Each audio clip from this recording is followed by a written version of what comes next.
이교세 영어평론, 한국문학평론 19번, 황야의 상상력은, 음, 문학공간에 지금 연재하고 있는데, 2024년 8월호로, 한국문학의 미래를 찾아서라는 연재를 하고 있습니다. 짧게. 20번으로, 한국문학공간이라는 월간지, 문학월간지에 게재가 됐습니다. 어, 김진현의 대한민국 백년 통사의 출간 기사가 반가웠습니다. 김 세계문화포럼 이사장은 한국 사회가 겪는 문제들이 한국 것만의 것이 아니라 근대 500년의 문명이 해체되는 과정에서 나오는 것이라며 다행히도 한국은 이를 극복할 저력이 있다고 말했다는 거예요. 그러니까 중요한 말은 한국 사회 문제가 한국 것이 아니다. 그거는 근대 500년 문명이 해체되는 광경에서 나오는 것이고, 다행히도 한국은 이를 극복할 저력이 있다고 말했던 거죠. 요거에 내가 동의하는 거예요. 우리가 선도할 수 있다는 거예요. 우리는 19세기까지는 중국 중심의 고도화된 대륙 문명에 20세기 이후로는 세계 최강 미국의 해양 문명에 동화됐다면서 비록 분단의 아픔을 겪었지만 한국이 문화 근대화를 성공시킬 수 있었던 것은 문화사적 행운이었다고 돌아봤다는 거죠. 이 한국의 근대화 모델이 지금 전 세계 근대화 모델이죠. 하지만 유례없는 성공에 따른 도착과 왜곡이 우려 수준이라는 진단이다. 이것도 세계화 우리 한국을 따라가고 있죠. 예컨대 저출생을 두고 그는 1980년대에 가족 계획을 가장 성공적으로 해내 월드뱅크의 극찬을 받았던 한국이 한 세대 만에 인구 소멸의 위기에 있다면서 성공의 위기죠. 성공을 예순한 위기예요. 현대성의 위기를 직시했다. 내가 이게 1980년대 이때 부근에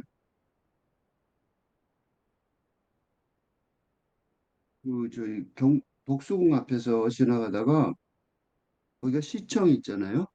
그 시청에 있는 아마 그 공무원의 부인들인 것 같아요. 점잖은 분들이 좌판을 펴놓고 내가 지나가는데 하나도 많다. 그때 구호가 하나도 많다였어요. 하나도 많다는 구호를 프랭카드를 펼쳐놓고 그 밑에 나보고 서명하라고 그래서 내가 지금 당신이 하는 말이 무슨 소리인지 아느냐. 하나도 많다가 만약 성공이 되면 우리나라는 없어진다. 깜짝 놀라는 표정으로 쳐다보는 게 기억이 나요. 우리는 그때 또 성공했죠. 그래서 하나도 많다가 성공을 한 거예요. 근데 이제 사실은 그 유례없는 성공에 따른 도착과 왜곡, 근대성의 왜곡이죠. 그러니까, 그러니까 월드뱅크, 세계뱅크죠. 세계은행이죠. 그러니까 근대화의 주류의 칭찬을 받은 거예요. 그 공정과 관용 대신 이기주의 앞서면서 휴머니즘이 훼손됐다. 사회 문제와 모순이 어느 나라보다 심각하지만 그거는 그러니까 누구의 문제냐면 한국의 문제라기보다는 근대의 문제인 거죠. 이거에 이 김 이사장의 의견에 동의합니다. 바로 그 때문에 우리가 해결하면 지구촌 전반의 선구자, 개척자가 될 수 있다. 이런 문제에 동의하고 있는 거죠. 그래서 지금 이 한국 문학의 미래를 찾아서 해서 한국 문학이 이런 미래를 찾는데 주도권을 가져야 된다. 주가 돼야 된다. 상상력의 힘으로. 그게 내가 지금 계속 써가는 주제이기도 합니다. 강성진 교수는 세계은행은 최근 2024년 세계 개발 보고서를 통해 한국을 중진국 함정에서 벗어나 고소득 국가로 진입한 대표적인 국가로 극찬했다. 이것도 설명이 좀 필요한데 전 세계 선진국이라는 데가요. 지도를 놓고 펴보시면 200여 개가 넘을 텐데 이제 200여 개 국가 중에서 한 20여 개가 선진국인데 마지막 선진국으로 진입한 나라가 일본이고 그다음에 한국이에요. 근데 일본까지는 마지막으로 진입한 마지막 선진국 진입국인 진입한 일본은 서구의 식민 제국주의 모델을 따라 모방한 한 대표 사례라면 한국의 선진국지는 그런 우리는 폭력을 쓴 적이 없어요. 진입하기 위해서 누구를 침략한 적도 없고, 그죠? 폭력도 침략도 하지 않고 이루어낸 평화적인 어? 발전 모델로서 어떻게 돼요? 어? 전 세계 어? 선진국 20여 개 선진국을 제외한 지 200여 개 국가들의 어? 국가들이 따르고자 하는 모범이. 그래서 한국의 발전 모델은 물론 인구 절벽 등이나 자살 등 근대화 후유증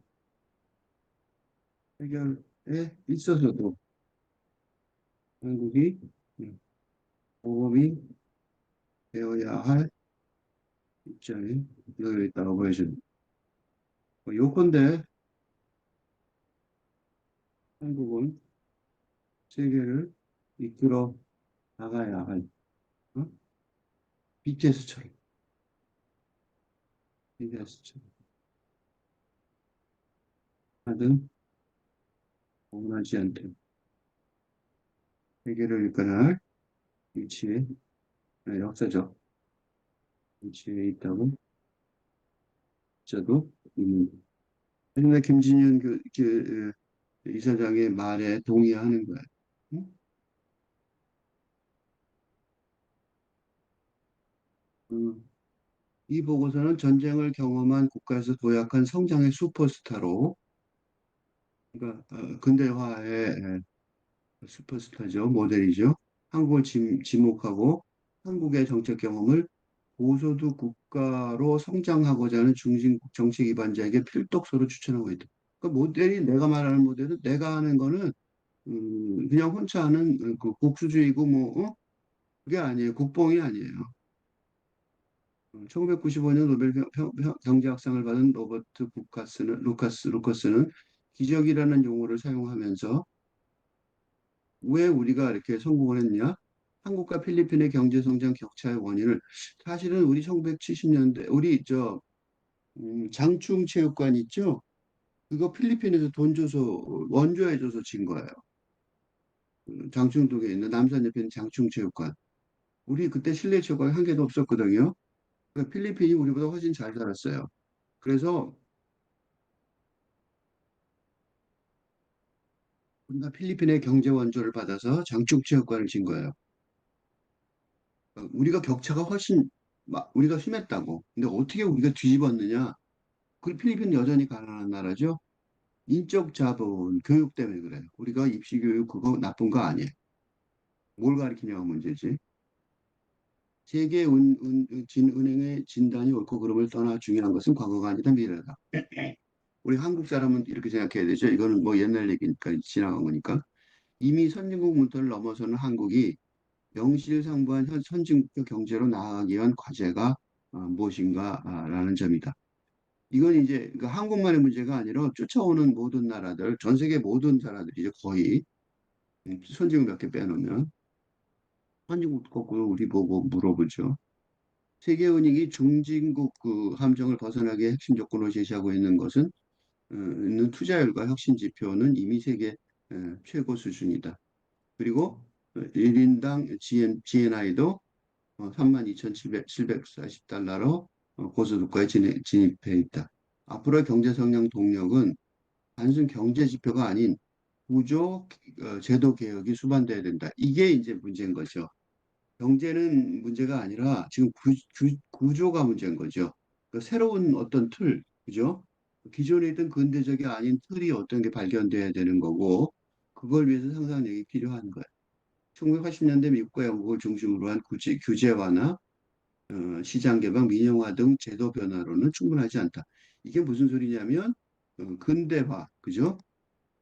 근대적인 경제 발전 모델을 보조하는 개선과 개혁의 노력만으로는 부족하고, 응? 사회경제적인 구조, 제도를 찾아내는 혁명적인 변론에 있어서 한국이 당부에 위치했다. 그러니까 이건 상상, 그러니까 전혀 안 보는 것, 전혀 모르던 것, 그지? 이게 부드럽게 얘기했는데 사실은 이거 되게 심각한 얘기예요. 그러니까 가장 앞에 서 있다면 갈 길을 예측하며 어, 나아가야 하는데 이를 위한 지적 성장력은 필수 교구가 되어야 된다. 그치? 그러니까 앞으로 갈 길을 따라가는 게 아니라 모방이 아니라 그지? 그런 얘기 많이 들었죠? 모방 경제는 더 이상 안 된다. 그게 바로 이 얘기예요. 그럼 모방을 안 하면 뭘 해야 되냐? 창조력. 응? 네? 바탕을둔 창조. 응.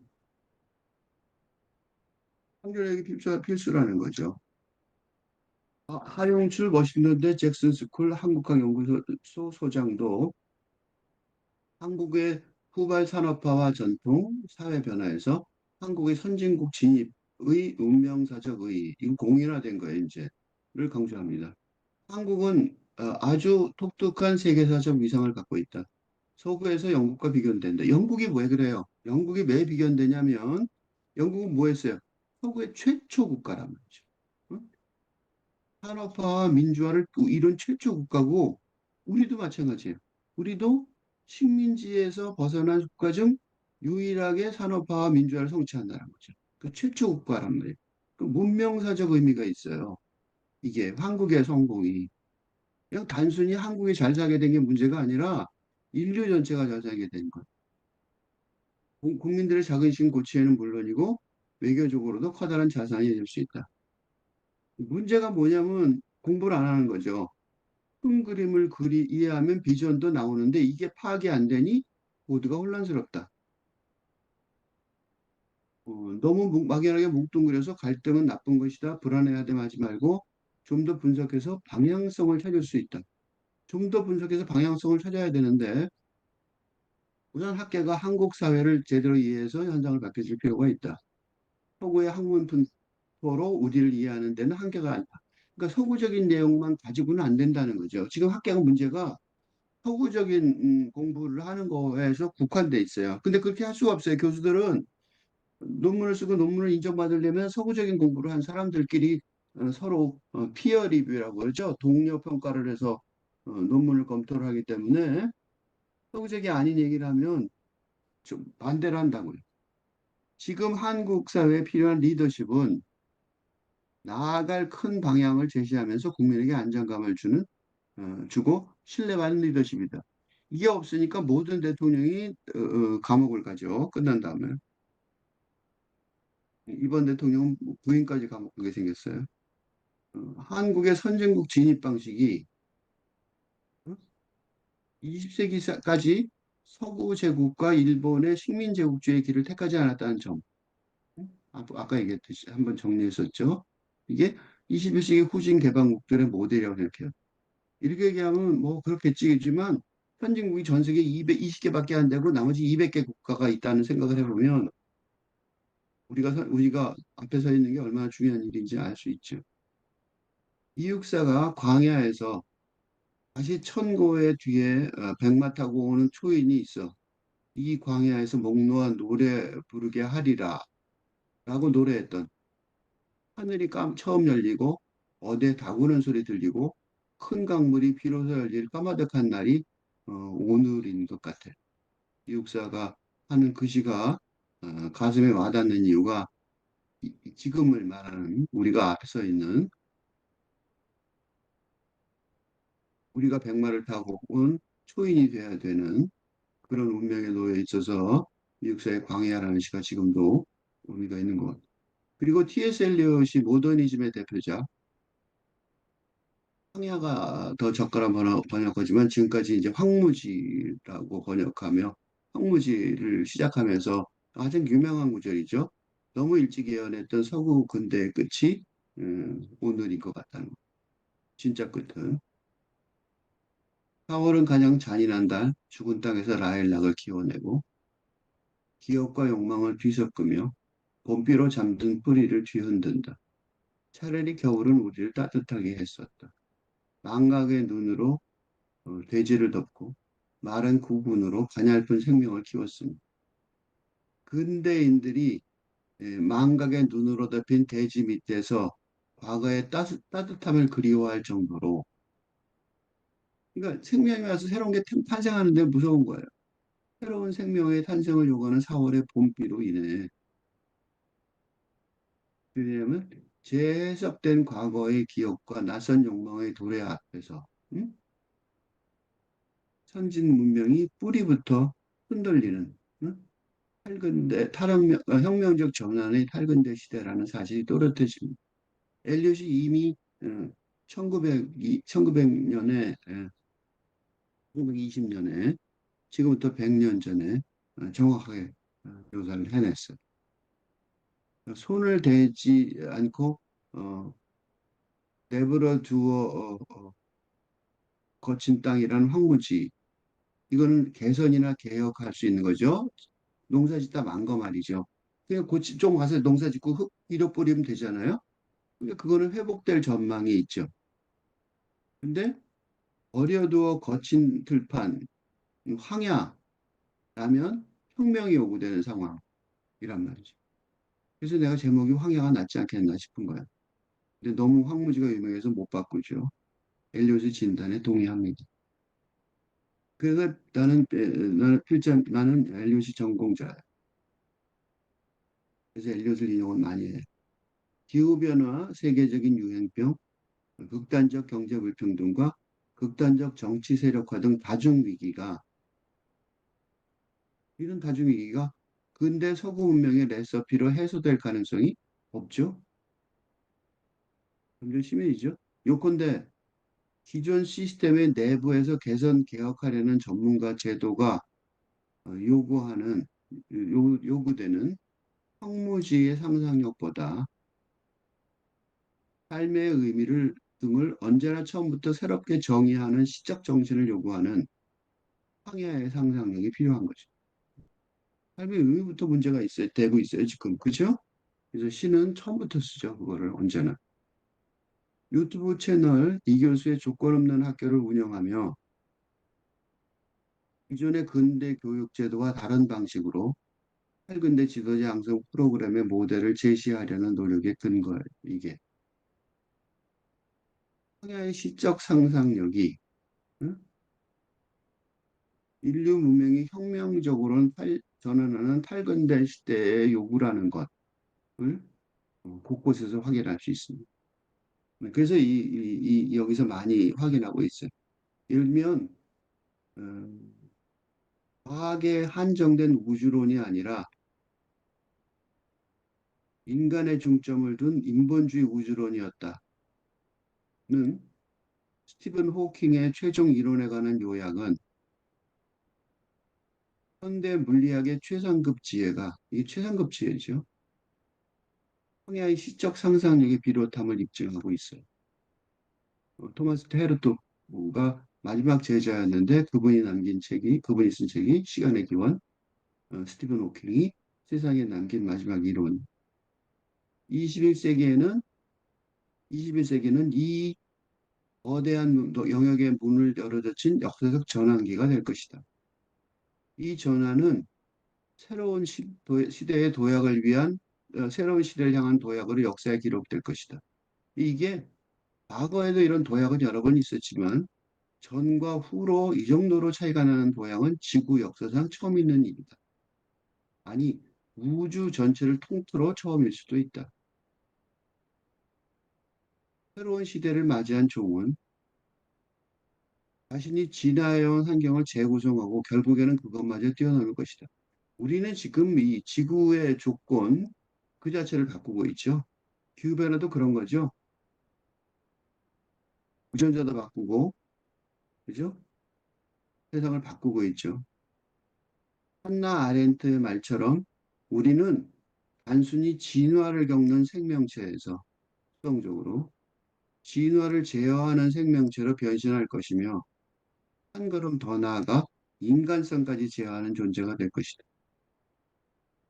지금 우리는 위대한 약속의 순간에 살고 있다.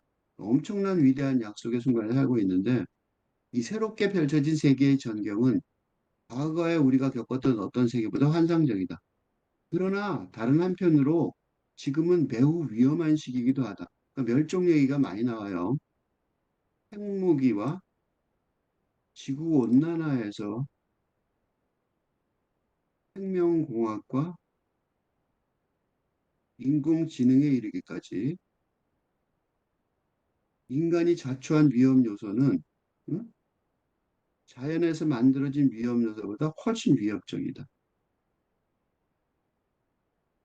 영국 왕립협회의 천문학자 마틴 리스는 현존하는 모든 위험 요소를 세밀하게 평가한 끝에 인류가 2100년까지 살아남을 확률이 50%라고 주장했고, 그러니까 멸망을 구체적으로 지금 계산하고 있는 중인 거죠. 옥스퍼드 대학교 인류 미래 연구소에서는 신중한 연구 프로젝트를 수행하여 이번 세기의 인류 문명을 파괴할 요인이 6가지라는 결론에 도달했다. 구체적인 항목은 핵무기, 기후변화, 환경파괴, 전염병, 인공지능의 역습, 디스토피아. 뭐 말한 거죠. 이게 인과율에 입각한 상향식 접근법을 추구하던 시절, 그러니까 호킹이 젊은 시절에요. 우주는 무에서 창조했다고 선언했는데 호킹이 말년에 최종 이론을 내놓으면서 빅뱅 무렵의 시공간에 대해서 완전히 다른 해석을 내놨습니다. 태초의 우주는 태초의 무는 우주가 탄생할 수도 탄생하지도 않을 수 있는 텅 빈 진공이 아니라 응? 시공간과 무관하고 심지어 물리법칙과 무관한 인식론적 지평선에 가깝다는 거예요. 굉장히 놀라운 얘기예요. 정확히 뭔지는 지금부터 설명을 해야 되는데 필자는 이론이 하나, 내가 이론이 하나 있긴 하지만 호킹의 이론을 완전히 파악하지 못했기 때문에 말하기 좀 곤란해. 어쨌든 호킹의 시간 이론에서 최종 이론에서 시간의 기원은 존재하지 않는 것이 시작점이 아니란 말이죠. 그게 아니라 우리가 알아낼 수 있는 과거의 한계점이라는 거예요. 그래서 인식론의 지평선인 거죠. 우리가 거꾸로 가서 도달해서 생각할 수 있는 끝이 거기라는 거예요. 그러니까 호킹의 벌레의 관점에 내재된 유한성을 받아들이는 인간을 벌레로 보는 거죠.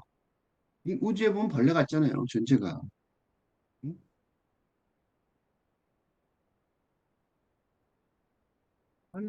이 우주에서 보면 벌레 같은 존재란 말이죠. 그러니까 이 벌레의 관점이라는 게 인간 벌레를 말하는 거예요.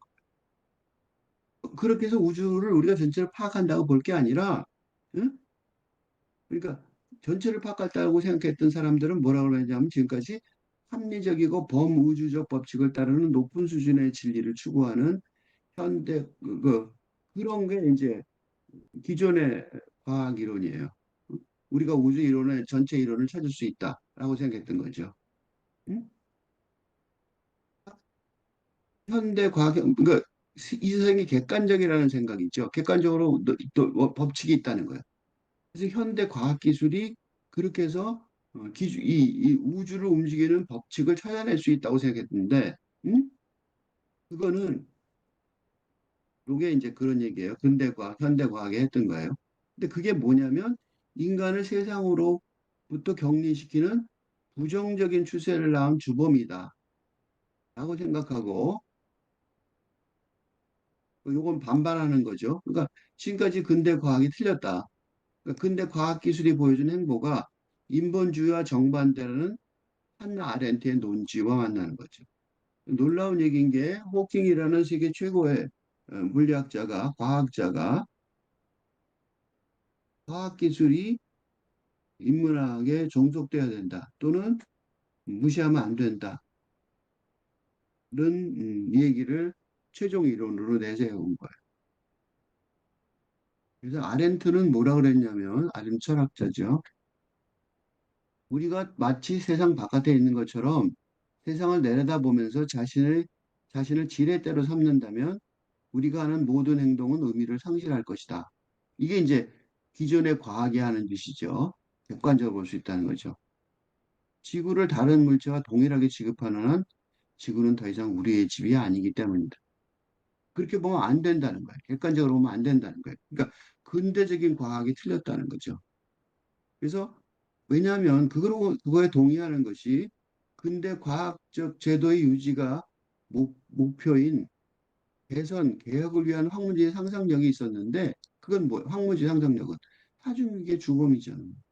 기후변화 재앙의 주범이잖아요. 그지? 그럼 어떻게 해야 되느냐?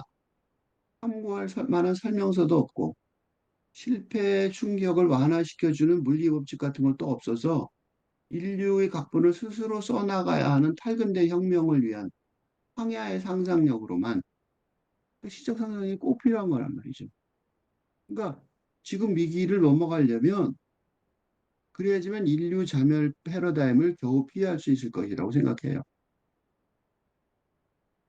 그래서 온갖 학문 분야에서 여기저기 보이는 탈근대 시대를 위한 시적 상상력의 맹아들, 어? 그 씨앗들을 그거 갖다가 유튜브 채널 이교수의 조건 없는 학교 중 시리즈 중 하나인 이교수의 조건 없는 학교론에서 읽고 있어요. 그래서 물리학, 근대 과학의 기반이 수학이죠. 수학과 가장 가까운 거리에 있는 물리학이 어떻게 되고 있냐면 스티븐 호킹의 황야의 상상력에 의해 내파되는 걸 안에서 부서지는 걸 봤죠. 근데 수학과 가장 먼 거리에 있는 과학이 생물학이잖아요. 그거는 훨씬 더 노골적이에요.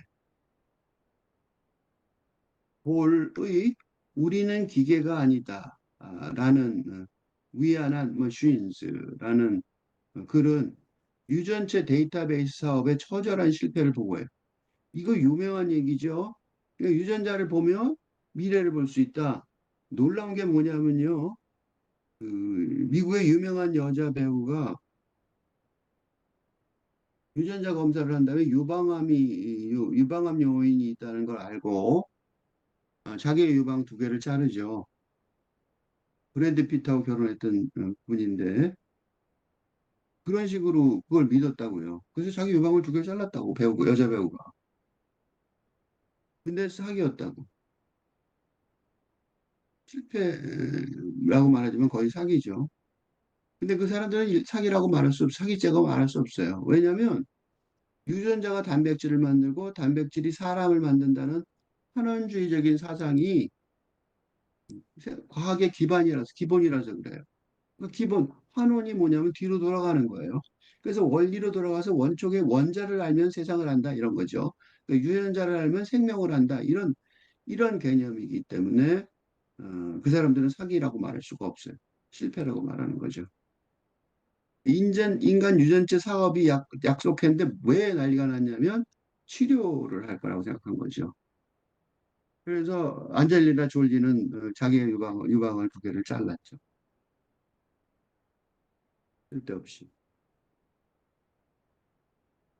그래서 이 글은 기존 생물학 서사 구축의 바탕인 새로운 은유, 그러니까 생각하는 방식을 바꿔야 한다는 거예요. 은유가 언어의 바탕이잖아요. 그러니까 그 언어를 바꿔야 되는데 기존의 과학 세계를 개선 개혁하는 산문적 상상력, 환원주의 바탕은 산문적 상상력이 아니라 뭐에 필요해요? 황야의 시적 상상력의 바탕을 하는 수밖에 없단 말이죠. 어? 그러니까 근대 과학 연구 방법론을 중시하는 푼이 과학혁명의 구조. 지금까지 이게 그 교과서였는데 거기서 보는 패러다임 전환 개념으로도 부족하다는 거. 이것도 부족하다는 거. 물질은 우주의 5%뿐이며 대부분이 암흑물질임을 알게 된 천문학. 그러니까 학문이 웃기게 된 거예요. 천문학이라고 뭐 망원경 세우고 뭐 우주선 올리고 난리였잖아. 그런데 결국 뭐라는 걸 알았어. 5% 갖고 얘기한다. 5%는 몰라 하고 난리 핀 거란 말이야. 생물학에서는 유전체의 1, 2%에 불과한데 유전자가 단백질 코드화됐다는 오해. 응? 유전자 정보가 단백질로 거리된다는 잘못된 가정으로 인해 복잡한 기관의 유전자 프로그램 성격을 오해했던 거죠. 단순하게 생각한 거예요. 유전자가 문제가 있으면 차라리 유전자에 유방암 요인이 있으면 유방암 걸릴 거야. 이렇게 생각한 거예요. 기계적으로는 생명을 이해할 수 없다는 사실 자체를 몰랐던 거죠. 그러니까 생물학에서는 어떻게 보냐면 기관을 기계로 보고 두뇌를 컴퓨터로 보고 요새 컴퓨터가 AI가 뭐가 AI가 뛰어나요? 컴퓨터를 두뇌로 보는 거죠. 두뇌 형식으로. 그래서 그 두뇌를 작동 방식을 모방하는 바람에 그렇게 AI가 뛰어나게 된 거예요. 유전체를 청사진, 이기적인 유전자라는 근대적 은유에 기반한 생물학 서사에는 음? 뭐가 없어요? 기계나 컴퓨터 등의 기술이 아닌 응? 살아있음, 얼라이브니스, 행동자 등 삶의 삶 중심의 맥락에서 오는 은유 체계를 실험적으로 검사할 도구가 없어요. 생물학에서 살아있음을 검사하든가 행동자를 검사할 방법은 전혀 몰라요. 무기력하죠. 그러니까 물리학과 생물학 등 과학에서조차 황야의 상상력이 필요해진 탈근대 시대란 말이죠. 내가 지금 이게 과학 얘기를 왜 했냐면 뭐 인문학 될 것도 없다고. 그냥 과학에서 지금 현재 그렇단 말이죠. 그런데 시적 상상력의 힘에 의존하지 않는 21세기 선진국의 미래에는 갈 길이 없겠죠. 갈 길이 없다고 생각합니다. 이거 시가 아니라 물리학과 생물학에서 시가 필요한 거죠. 응? 문학이 아니라 물리학과 생물학과 천문학에서 시가 필요하단 말이에요. 우리 한국이 세상을 이끌어가야 되는데 그 이끌어간 세상의 핵심적인 능력은 황해의 상상력, 시적 상상력이라고 생각합니다.